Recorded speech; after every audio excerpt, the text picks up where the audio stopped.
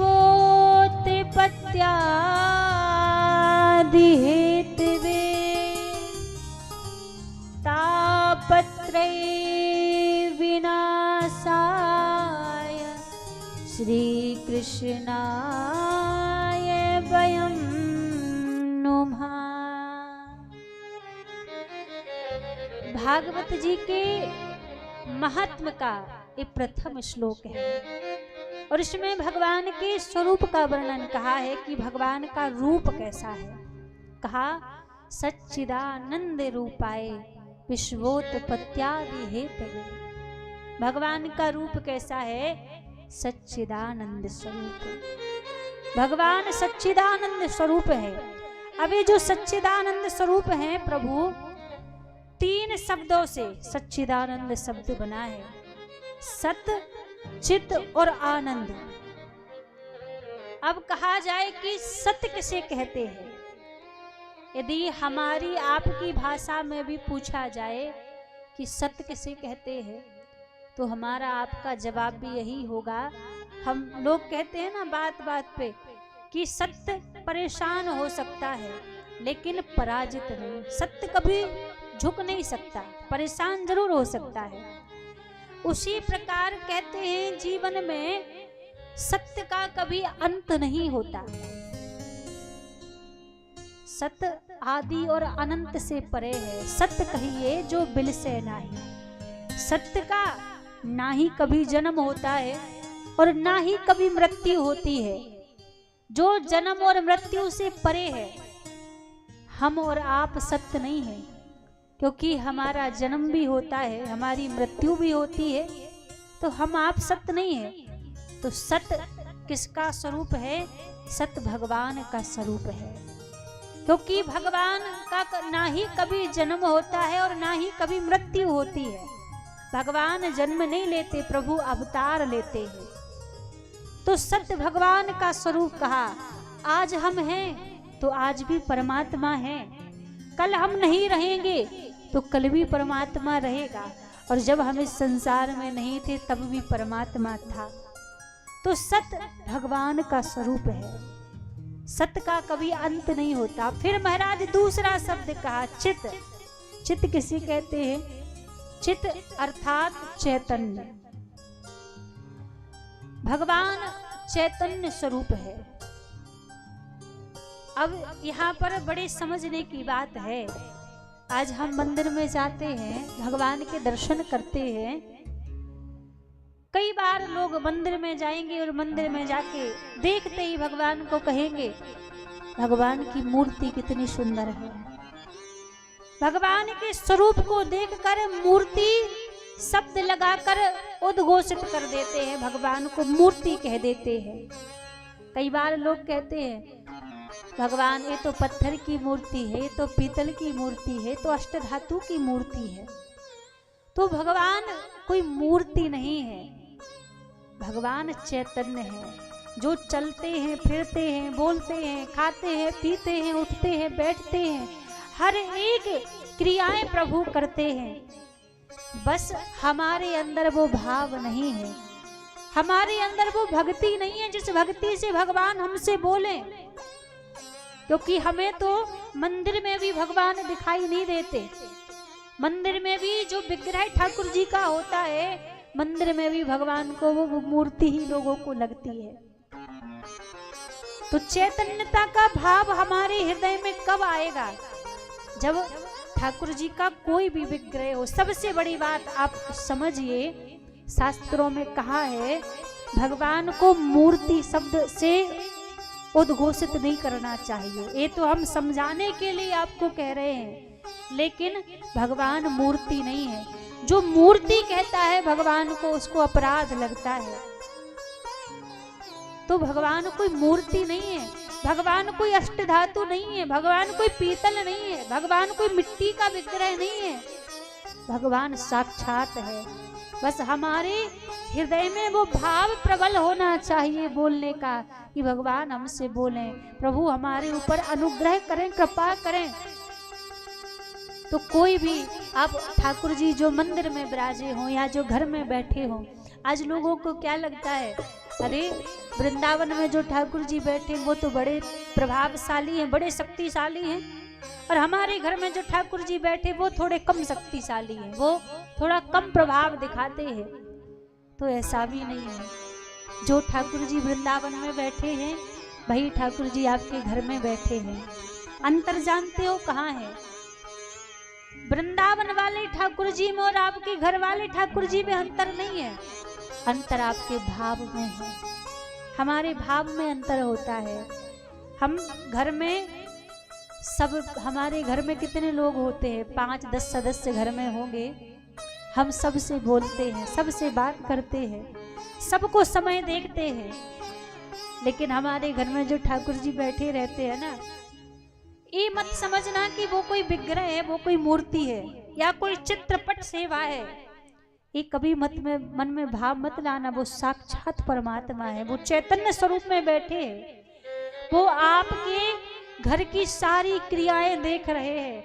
आप क्या कर रहे हो, क्या खा रहे हो, क्या पी रहे हो, कैसा कर्म कर रहे हो, हर एक चीज वो देख रहे हैं। हमारे घर के ठाकुर जी जानते हो, कभी कभी सोचते हैं, विचार करते हैं कि ये सबसे बात करता है, इस सबसे बोलता है, सबके लिए इसके पास में समय है। कभी ये मेरे पास बैठ कर दो सब में मुझसे भी बोले, अपने हृदय की कुछ बातें कभी ये मुझसे भी कहे तो मैं भी इससे बोलूं। पहले के समय में, द्वापर में, त्रेता में, सतयुग में, मंदिरों में बैठे, घरों में बैठे भगवान बोला करते थे। भगवान के जो श्री विग्रह होते थे वो भक्तों से बात किया करते थे। तो अब आजकल के श्री विग्रह क्यों नहीं बात करते, क्यों नहीं बोलते? श्री विग्रह तो वही है भगवान के। अंतर इतना है, त्रेता द्वापर सतयुग में भक्त भगवान के सामने बैठकर उनसे बात किया करते थे, तब भगवान उनसे बोलते थे। आजकल हमारे पास सबके लिए समय है पर भगवान के लिए समय नहीं है। तो ठाकुर जी भी सोचते हैं भैया कि कभी ये आए, मुझसे बोले, मुझसे बात करे, मैं भी इसके दुख सुख को सुनूं, और कभी सच बताएं इस बात का कभी अनुभव करना हो तो किसी के कहने सुनने पर इस बात को मत मानना, स्वयं इस बात का अनुभव करना। कभी जीवन में कोई आपके मन में कोई बात चल रही हो, कोई तकलीफ आपके जीवन में हो, किसी से मत कहना, ना घर वालों से, ना यार दोस्तों से, किसी से मत कहना। आपके घर में जो आपके ठाकुर जी है ना, आपके जो भी आराध्य देवता हैं, हमारे जो आराध्य हैं, आपके कोई दूसरे आराध्य हैं, किसी के महादेव आराध्य है, किसी की दुर्गा मैया आराध्य है, किसी के हनुमान जी आराध्य देवता हैं। तो जो भी आपके आराध्य है, जो भी आपकी इष्ट है, आप स्वयं इस बात का अनुभव करना। कोई बात आप परेशान है, किसी बात से किसी से मत कहना। कभी अकेले में जाकर अपने प्रभु के सामने जाकर बैठना, और सामने जाकर बैठकर केवल उनसे आप वो बात कहना जो बात आपने अभी तक किसी से नहीं कही है। महाराज अनुभव कर लेना, कानों कान किसी को खबर नहीं पड़ेगी, और असंभव काम भी ठाकुर जी वहां पर संभव कर देते हैं। ये हमारे प्रत्यक्ष अनुभव की बात हम कह रहे हैं, ये कोई कानों सुनी बात नहीं है, और ना आपसे कह रहे कि आप सुन के करो, ना खुद अनुभव करना। कभी 2-5 मिनट का समय निकाल कर अपने प्रभु के सामने बैठा करो, उनसे कहा करो। आज होता क्या है, दुनिया वालों के सामने हम पूरे मन की सारी बातें खोल कर रख देते हैं। हमें क्या लगता है कि दुनिया वाले हमारी परेशानी को समझेंगे, हमारे दुख को समझेंगे, तकलीफ को समझेंगे। भूल में मत रहना, ये दुनिया वाले ना दो मुखे होते हैं। रो रो कर आपकी तकलीफ को, आपके दुख को आपसे पूछ लेंगे, आपके सामने इतना रोकर आपके अपने बन जाएंगे, आपको लगेगा कि इनसे बड़ा सगा मेरा दूसरा कोई नहीं है। और दूसरी तरफ वही चार लोगों में बैठकर हंसकर मुस्कुराकर फिर आपके दुख का मजाक बनाएंगे। इसलिए कोई भी दुख तकलीफ की बात तो दुनिया वालों से मत कहा करो, भगवान से कहा करो। ठाकुर जी सुनते हैं, करते हैं उस कार्य को, बस हमारे हृदय में वो चैतन्यता का भाव होना चाहिए। आज हम भगवान की स्थिति देखते हैं घरों में और फिर कहते हैं ठाकुर जी कृपा नहीं करते। स्थिति क्या होती है, हमारे लिए रहने को 4-4, 6-6 कमरे घर में बना रखे, खूब VIP कमरे हैं, AC लगी है, डबल बेड है, हर चीज की व्यवस्था है। और ठाकुर जी को, भगवान को कहाँ बिठा रखा है? कहाँ बिठाते हैं भगवान को?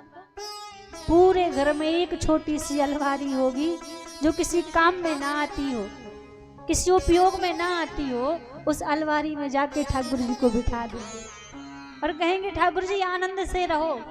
भगवान उसमें भी प्रसन्न है, कोई बात नहीं, कम से कम घर में भले ही थोड़ा सा स्थान दिया तो सही। दूसरी बात क्या, हमें 4 टाइम भोजन चाहिए।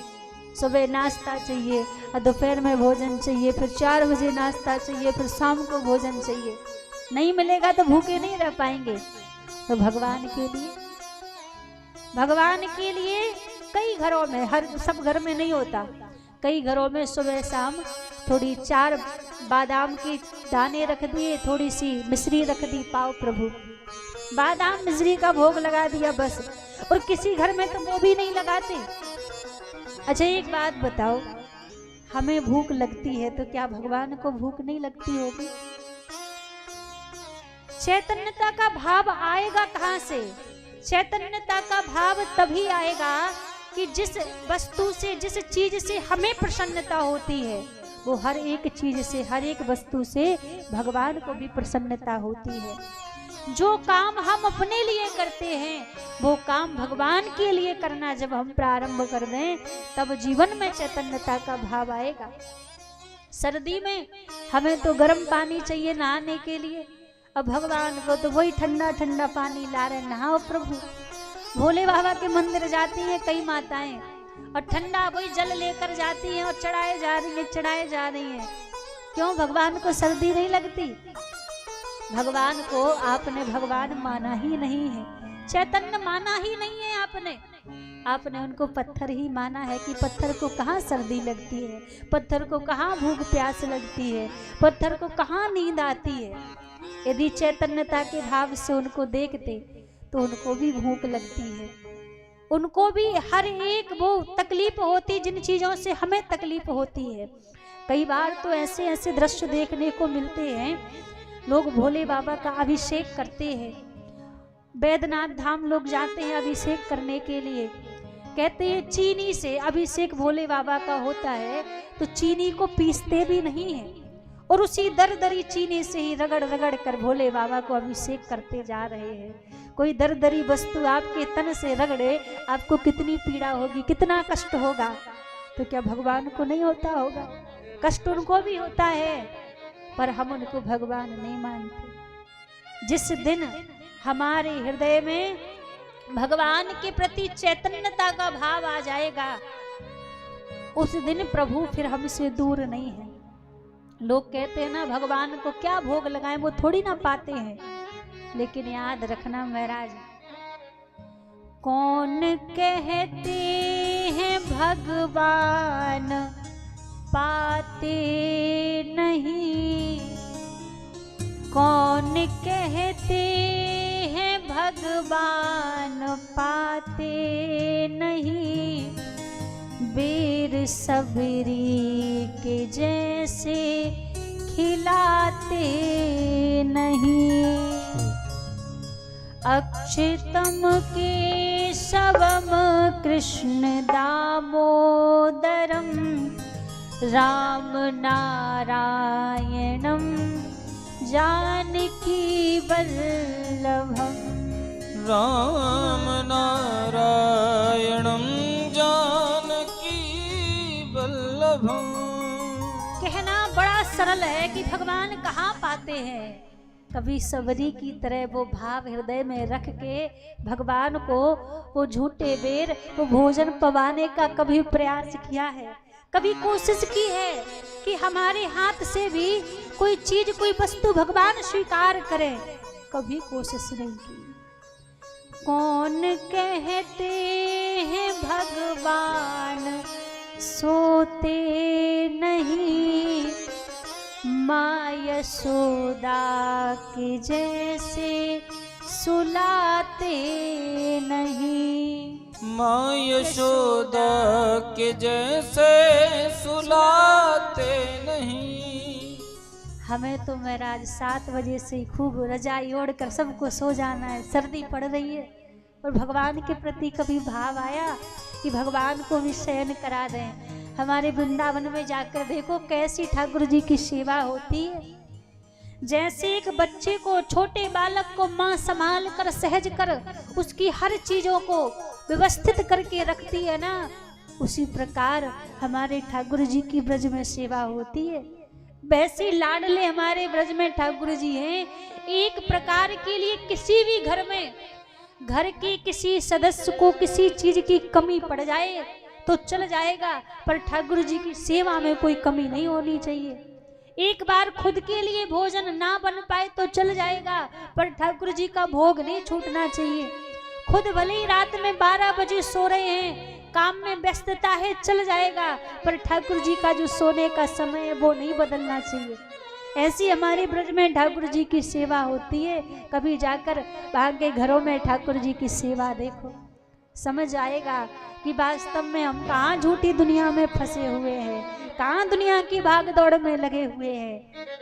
ठाकुर जी कोई पत्थर नहीं है, कोई मूर्ति नहीं है, वो साक्षात है। बस हृदय में वो भाव लेकर आओ, हृदय में भाव लाओ कि हमारे सामने जो प्रभु खड़े हैं वो हमें देख रहे हैं, वो हमें सुन रहे हैं, वो हमारे मन की स्थिति को जान रहे हैं। जब तक ये भाव नहीं आएगा तब तक भक्ति की मार्ग पर आप चल नहीं पाओगे। और महाराज खोखली भक्ति में भगवान नहीं मिलेंगे। ऊपर से आप भले स्वरूप बना लो, खूब लाल पीले वस्त्र धारण कर लो, खूब तिलक धारण कर लो, लेकिन जब तक हृदय में वो पवित्रता ना आए, वो भाव ना आए, तब तक ऊपरी दिखावा से प्रभु प्रसन्न नहीं होंगे। तो चैतन्य स्वरूप है भगवान। फिर तीसरा शब्द कहा आनंद। इस संसार में कहीं आनंद नहीं है, क्योंकि इस संसार का दूसरा नाम है दुखालय। अब दुखालय में आप सुख की खोज करोगे तो क्या मिलेगा? नहीं मिलेगा। तो सुख कहीं है तो भगवान के चरणों में सुख है। इसलिए कहा सच्चिदानंद रूपाए विश्वोत्पत्त्यादि हेतवे। भगवान सच्चिदानंद स्वरूप है, जो ब्रह्मा के रूप में संसार को बनाते हैं, विष्णु के रूप में पालन करते हैं, और शिव के रूप में सृष्टि का संहार कर देते हैं। विश्वोत्पत्त्यादि हेतवे तापत्रय विनाशाय श्री कृष्णाय वयं नमः। इस संसार के समस्त तापों से मुक्ति दिलाने वाला भगवान का नाम, इसीलिए कहा श्री कृष्णाय वयं नमः। तो ये भागवत जी के महात्म का पहला श्लोक है, जिस श्लोक की व्याख्या को आपने सुना है।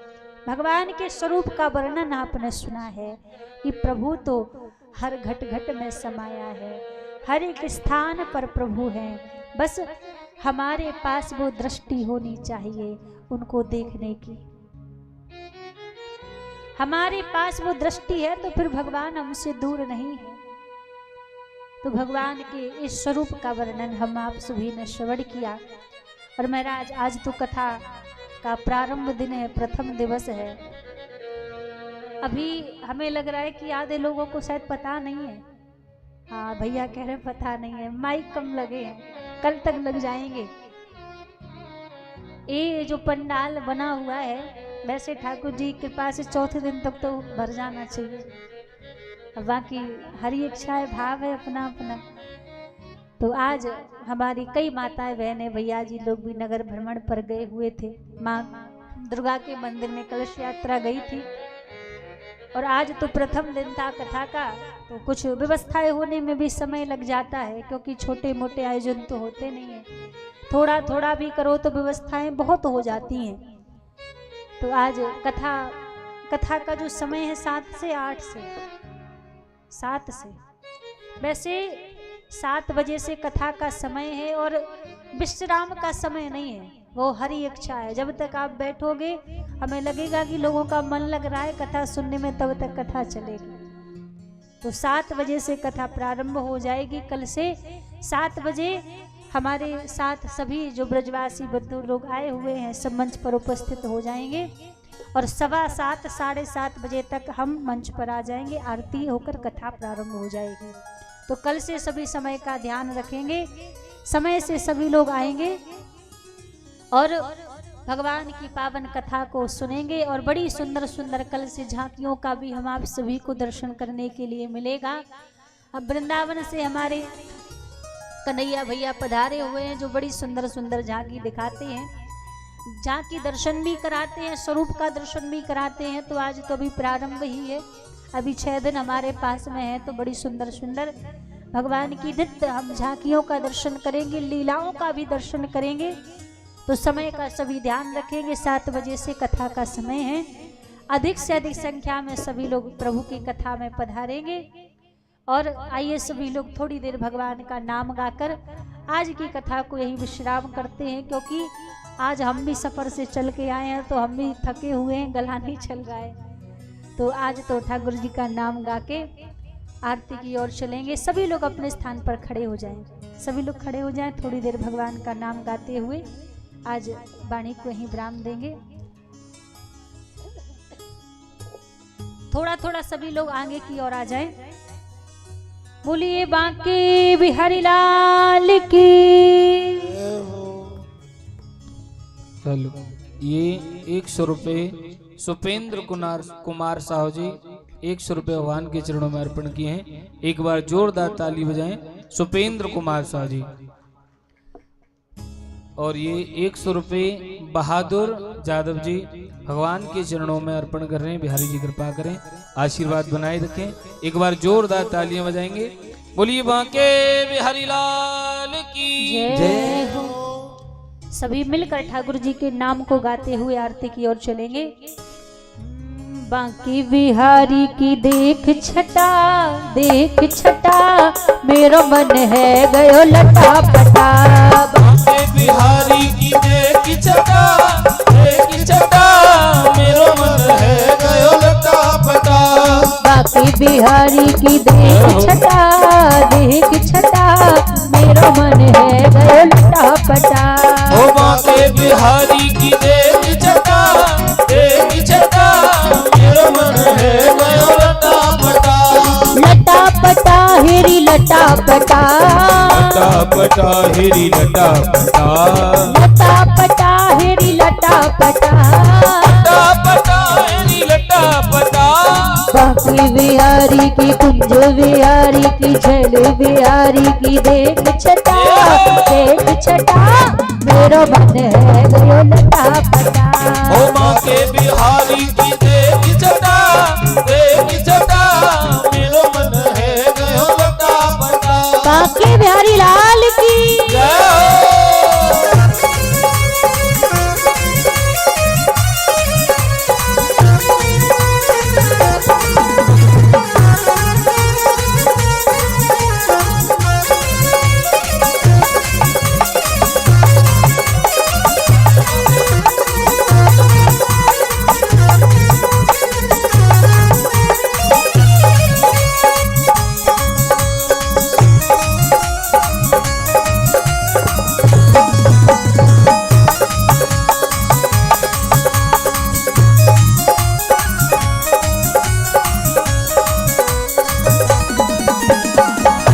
से खोजूं बनवारी को, कब से खोजूं बनवारी को, कब से खोजूं बनवारी को, कब से खोजूं बनवारी को, बनवारी को गिरधारी को, बनवारी को गिरधारी को, बनवारी को गिरधारी को, बनवारी को गिरधारी को। कोई बता दे उसका पता, उसका पता, मेरो मन है गयो लटा पटा। ओ माँ के बिहारी की देख छटा, देख छटा, मेरो मन है गयो लटा पटा। बाके बिहारी की देख छटा, देख छटा, मेरो मन है गयो लटा पटा। ओ माँ के बिहारी की देख छटा, देख छटा, मेरो मन है गयो लटा पटा। ऐसे नहीं, एक बार दोनों हाथ ऊपर खड़े करके सभी आरती की ओर चलेंगे, फिर दोनों हाथ ऊपर करेंगे।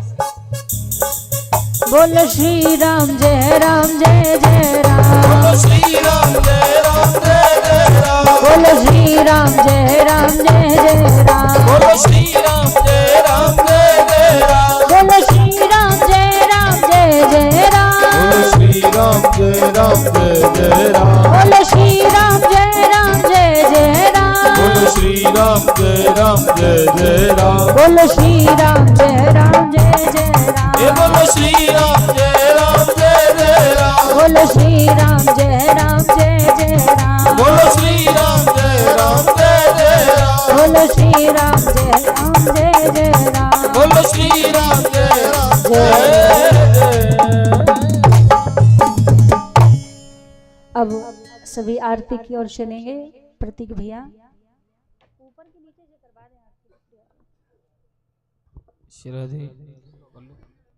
और देखिए, जिनका भी भाव हो आरती करने का तो आप सभी भी आके आरती कर सकते हैं। एक दूसरे से पंचायत करते हैं कि आप जाओगे तो हम जाएंगे, ये भगवान का काम है, इसमें पूछने का क्या। जिनका भाव है चल के आओ आरती के लिए।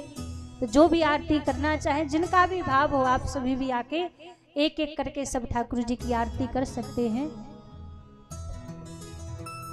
हरि ओम नः चंद्रमा मनसो जातिजो सूर्यो अजायत श्रोत्र द्वादश प्राणि जमुगदग्नेन जायत।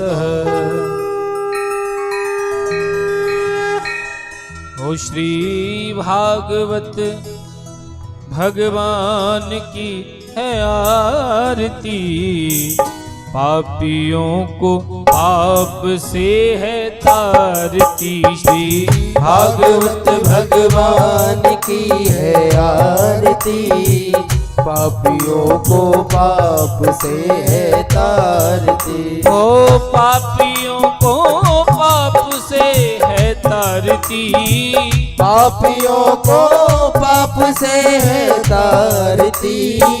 भव सिंधु सागर से उबारती, भव सिंधु सागर से उबारती। श्री भागवत भगवान की है आरती, पापियों को पाप से है तारती। श्री भागवत भगवान की है आरती, पापियों को पाप से है तारती। ये अमर ग्रंथ, ये मुक्ति पंथ, ये पंचम वेद निराला, नव ज्योति जगाने वाला। ये अमर ग्रंथ, ये मुक्ति पंथ, ये पंचम वेद निराला, नव ज्योति जगाने वाला। ये अमर ग्रंथ, ये मुक्ति पंथ, ये पंचम वेद निराला, नव ज्योति जगाने वाला। ये अमर ग्रंथ, ये मुक्ति पंथ, ये पंचम वेद निराला, नव ज्योति जगाने वाला। ओ हरि नाम यही, हरि धाम यही, हरि नाम यही, हरि धाम यही, हरि नाम